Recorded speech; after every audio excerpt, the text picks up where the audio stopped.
this conversation's been going on for some time, and there had been calls for the athletes to boycott, and I strongly opposed that.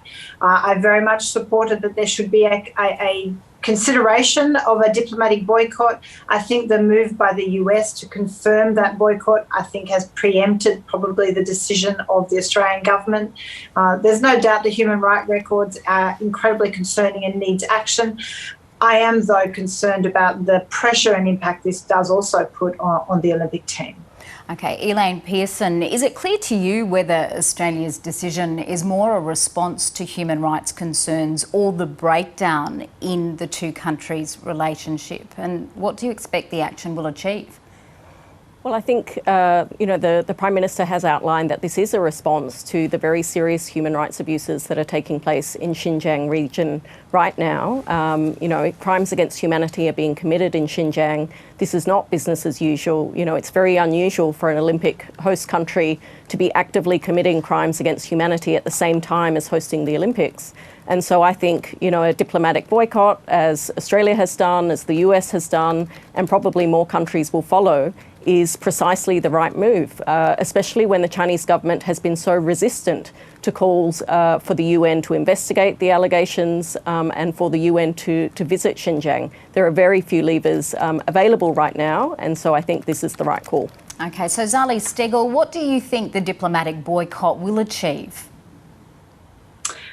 Look, there's no doubt that linked in with hosting the Olympic Games, it is a moment of nationalism and national pride.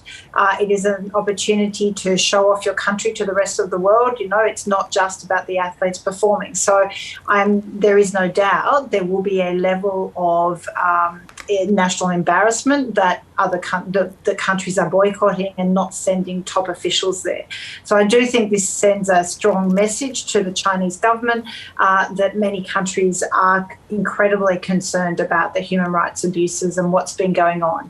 My concern is, how do we build from here? Where do we go in terms of creating dialogue and opportunity to, in fact, investigate on the ground these human rights concerns and actually move into action?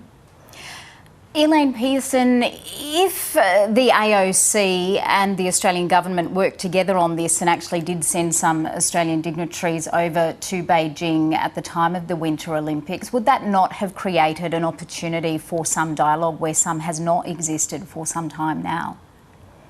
Well, I don't think so. I think the International Olympic Committee has been very clear that they don't see, sport and politics mixing whatsoever.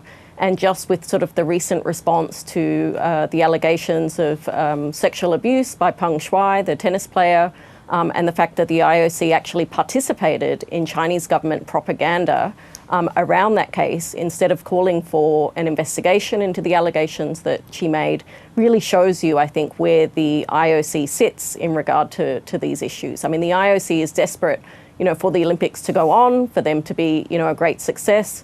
Certainly we have no position about whether athletes should participate in the Olympics. We think, that's for athletes to decide.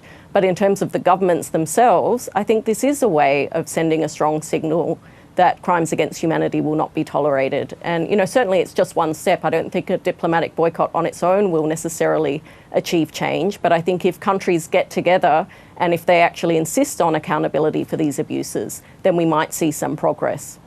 So, Zali, a diplomatic boycott now, what next? How is Australia going to attempt to take steps in terms of this relationship? Yeah, and this is really concerning across a number of areas. It's not just about the Olympics. We have a lot of trade with China. It is important for the government to renew some form of diplomatic relations with China, and we seem to be at an impasse. And I do find it concerning when sometimes there are members of government who seem to be looking to exacerbate the situation rather than trying to really find resolution. So I think it's really important that probably cool heads prevail. An escalation of tension in our region is not in our best interest. And so I do think, diplomatically, there is a lot of work to do from the government and the Prime Minister. You mentioned your concerns about the pressure that this might place on Australia's athletes going to Beijing. What type of pressure do you think some of them may feel? And have you already heard from some of them in relation to this action?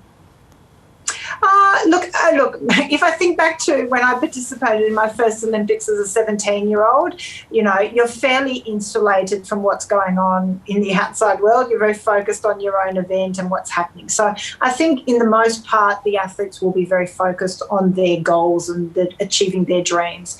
But there's no doubt that the Olympic platform is a platform from which you can make a message, you can make a statement. We've seen that at past Olympic Games.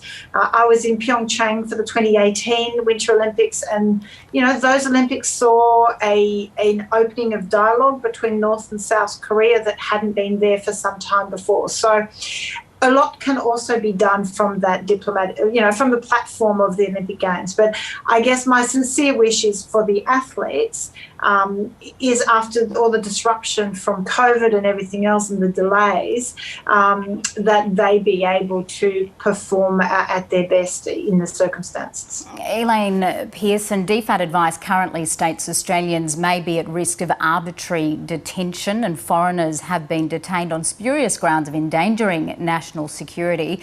Are you concerned about the safety and pressure for Australian athletes now?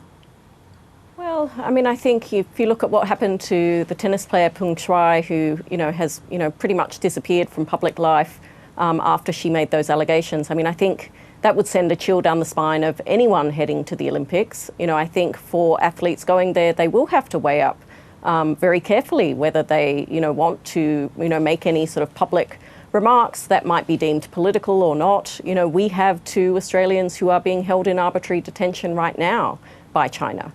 And I think that is extremely concerning. That's off the back of many, many Chinese lawyers, activists who are effectively political prisoners in that country. So, I think there will be a lot of work that needs to be done, also focusing, I think, on the sponsors of the Olympics and the IOC itself, so that it is ensuring that, these games, are an opportunity to actually raise concerns and hopefully get some progress on the very serious human rights problems that are occurring in China today.